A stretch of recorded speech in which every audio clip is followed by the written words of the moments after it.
Okay. Sa double stroke, paano naman tayo gumawa ng double stroke sa isang text? So, umpisa na po natin ito para marami tayong matutunan. So, type ko lang po dito, double stroke.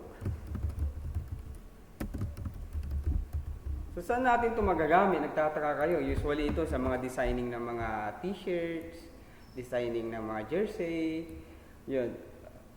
Magagamit natin itong strategy na to. Kasi, minsan nagdo-double stroke sila, no? Okay, align ko muna to sa gitna. Ayan.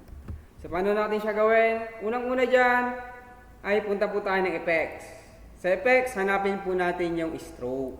Yan. Una ay maglalagay tayo ng stroke. Doon sa stroke ay naka-position po tayo ng outside. Blending mode natin is normal. Opacity is 100%. Syempre. Wala na akong binago dyan. Dadagdagan ko lang ng size. Well, depende pa rin yan kung ano po yung coloring nyo. Importante pa rin yung sa coloring. Pero in just discussing the double stroke. Next dyan na i-add natin ay magdadagdag tayo ng drop shadow. Ito na po yung magiging double stroke natin. Sa drop shadow, check uli natin. Naka-highlight si drop shadow.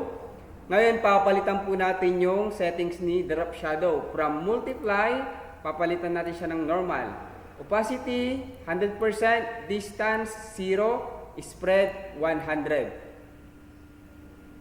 Next, yung kulay niya para synchronize tayo, pares lang ng kulay ng fill color para mas makita niyo po.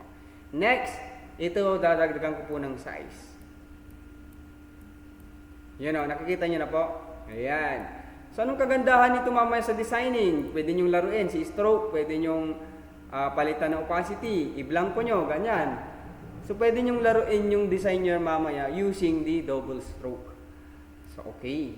So, ganyan lang po yung double stroke guys. Madali lang. So, cut ko na po.